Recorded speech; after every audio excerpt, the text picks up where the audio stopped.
오늘 함께 나누신 말씀은 구약성경 시편 118편 17절에서 29절까지의 말씀 함께 보겠습니다. 제 성경으로는 888페이지입니다. 구약성경 시편 118편 17절에서 29절까지의 말씀 함께 봅니다.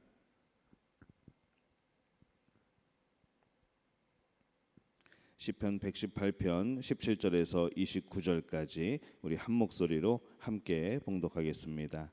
내가 죽지 않고 살아서 여호와께서 하시는 일을 선포하리로다. 여호와께서 나를 심히 경책하셨어도 죽음에는 넘기지 아니하셨도다. 내게 의의 문들을 열지어다. 내가 그리로 들어가서 여호와께 감사리로다. 이는 여호와의 문이라. 의인들이 그리로 들어가리로다. 주께서 내게 응답하시고 나의 구원이 되셨으니 내가 주께 감사하리이다.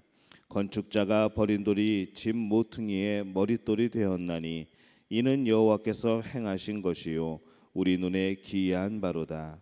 이날은 여호와께서 정하신 것이라. 이날에 우리가 즐거워하고 기뻐하리로다. 여호와여 구하옵나니 이제 구원하소서. 여호와여 우리가 구하옵나니 이제 형통하게 하소서. 여호와의 이름으로 오는 자가 복이 있으며 우리가 여호와의 집에서 너희를 축복하였도다. 여호와는 하나님이시라.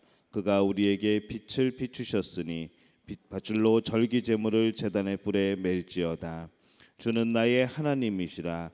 내가 주께 감사하리이다. 주는 나의 하나님이시라. 내가 주를 높이리이다. 여호와께 감사하라. 그는 선하시며 그의 인자심이 영원함이로다. 아멘.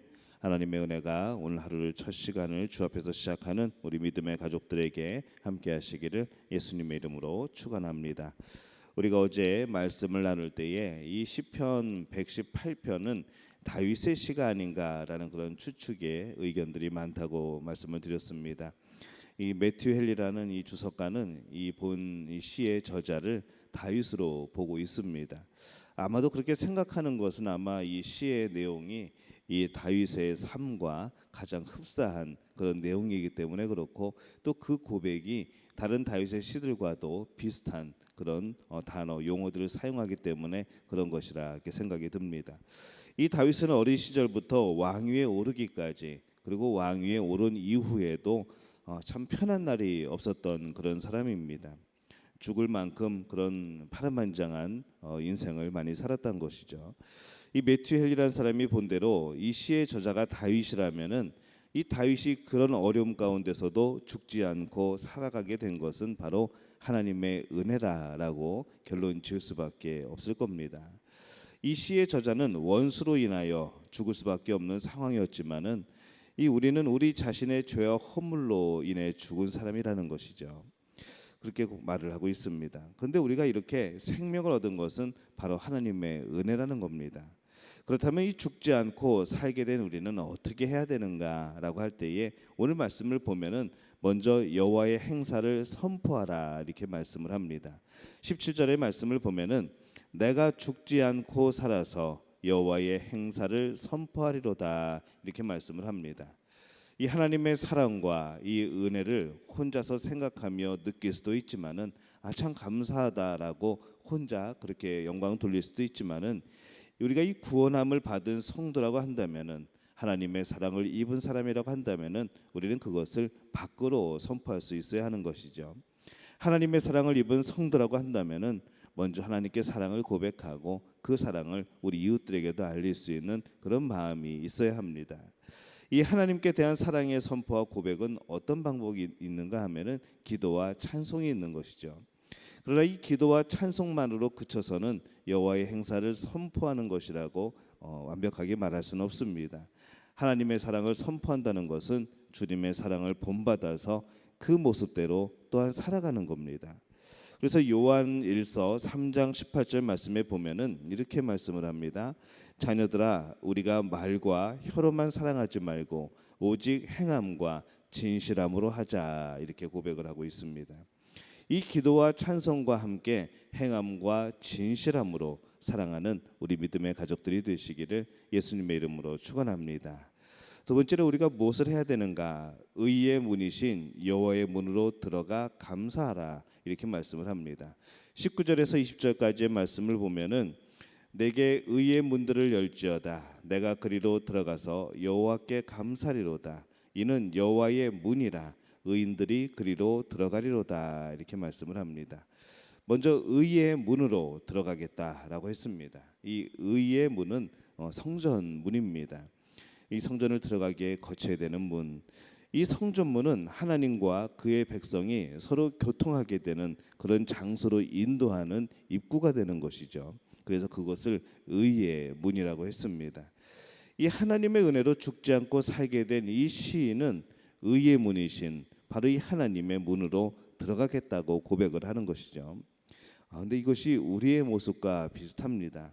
이 죄와 허물로 죽게 된 우리는 당연히 하나님께로 나가게 될 때에 어떤 문을 거치게 되는가 하면은 바로 의의 문이신 예수 그리스도를 거쳐야 합니다. 우리가 예수 그리스도를 통하여서만 바로 이 하나님 앞에 나갈 수 있고 하나님께 경배할 수 있고 또 하나님의 백성이 되어질 수 있는 것이죠. 그래서 요한복음 10장 9절에 보면은 내가 문이니 누구든지 나로 말미암아 들어가면 구원을 얻고 또는 들어가며 나오며 꼴을 얻으리라 이렇게 예수님이 말씀을 합니다. 의의 문으로 들어가야만 꼴을 얻고 구원을 얻는 겁니다. 죽지 않고 살아서 구원받는 우리는 오늘도 여전히 이 문을 부지런히 들어가는 것이죠. 그리고 오직 구원의 길은 그 하나밖에 없음을 여러분 꼭 기억하시기를 바랍니다. 또 의의 문에 들어가서 무엇을 하는가 하면은 감사하는 겁니다. 들어가서 여호와께 감사리로다라고 말씀을 하죠. 원수에게 쫓기면서 이 하나님께 약속했던 바를 실행에 옮기겠다는 겁니다. 시인은 대적들에게 쫓기면서 이 성소에 나갈 수가 없었습니다. 성전에서 머물러 있을 수가 없었죠. 더구나 이 생명의 위협을 시시각각 느끼면서 소망이 없던 그런 삶을 살았던 적도 많았습니다. 하지만 이렇게 죽지 않고 살아서 다시 이 의의 문으로 들어가 예배를 드릴 수 있다는 것, 하나님을 만날 수 있다는 것이 그에게는 참 기쁨이었고 감사했던 것이죠. 이 죄와 허물로 죽었던 우리 또한 이 그리스도의 보혈의 공로로 죽지 않고 살아서 이렇게 하나님의 전에 들어올 수 있습니다. 우리가 이 하나님 전에 나와서 예배를 드릴 수 있다는 것은 참 큰 은혜입니다. 우리 성소의 휘장이 갈라져서 바로 하나님과 우리 인간들이 맞대면할 수 있는 것, 예수님이 그 중재자가 되시고 화해자가 되셔서 그 화목제물이 되셔서 우리가 하나님께 바로 나와서 기도하고 찬양하고 예배할 수 있다는 것이 바로 하나님의 은혜입니다. 아니면 여러분은 아마 성소 안에 들어오지 못했겠죠. 그 지성소까지 들어와서 하나님께 찬양하는 일은 없었을 겁니다. 하지만은 바로 예수 그리스도로 인한 이 하나님의 은혜가 오늘 이 자리에서 우리를 예배드리게 하는 그런 은혜로서 인도하신 줄로 믿습니다. 시편 100편 4절의 말씀대로 보면은 감사함으로 그 문에 들어가며 찬송함으로 그 궁정에 들어가서 그에게 감사하며 그 이름을 송축하리라 이렇게 말씀을 합니다. 우리의 송축하는 모습, 우리의 기뻐하는 모습, 우리의 감사하는 모습이 바로 하나님 앞에 나오는 우리의 모습이 되시기를 예수님의 이름으로 축원합니다. 또 우리가 죽지 않고 살게 된 우리는 이 짐 모퉁이의 머릿돌이 되어야 된다라고 말씀을 합니다. 이 죽지 않고 살아서 의의 문으로 들어가고 있는 이 시인 자신을 22절에서 무엇에 비유하는가 하면은 건축자의 버린 돌이 집 모퉁이의 머릿돌이 되었나니라고 그렇게 비유를 하고 있습니다. 이 건축자의 버린 돌과 이 집 모퉁이의 머릿돌이라는 이 유명한 비유는 이 변화를 체험한 구원받은 자들의 모습입니다. 사람들로부터 멸시와 천대를 받던 사람이 하나님의 구원을 받아서 영예롭게 되고 더 나아가서 그가 하나님의 자녀 천국의 백성이 되고 이 땅에서의 정말 중요한 그런 임무를 맡게 되는 것이죠. 신약에서도 이 예수님은 직접 이 비유를 또 사용하십니다. 그래서 사도들도 또한 이 비유를 많이 사용하였고 바로 내가 건축자들이 버린 모퉁이 돌, 그것이 바로 이 교회의 모퉁이 돌이 되는 바로 그런 역사를 이루셨다고 사도들이 그렇게 고백을 하는 것이죠. 이스라엘 백성들과 지도자들이 그리스도를 아무 쓸데없는 그런 버리는 돌같이 여겨서 십자가에 못 박혀 죽였지만은 이 그리스도는 부활하시고 또 교회를 세우는 바로 초석이 되십니다. 그렇기 때문에 예수님을 머릿돌이라라고 말씀을 합니다. 중요한 것은 이제 즐거워하고 기뻐함으로 의의 문을 출입하는 것입니다.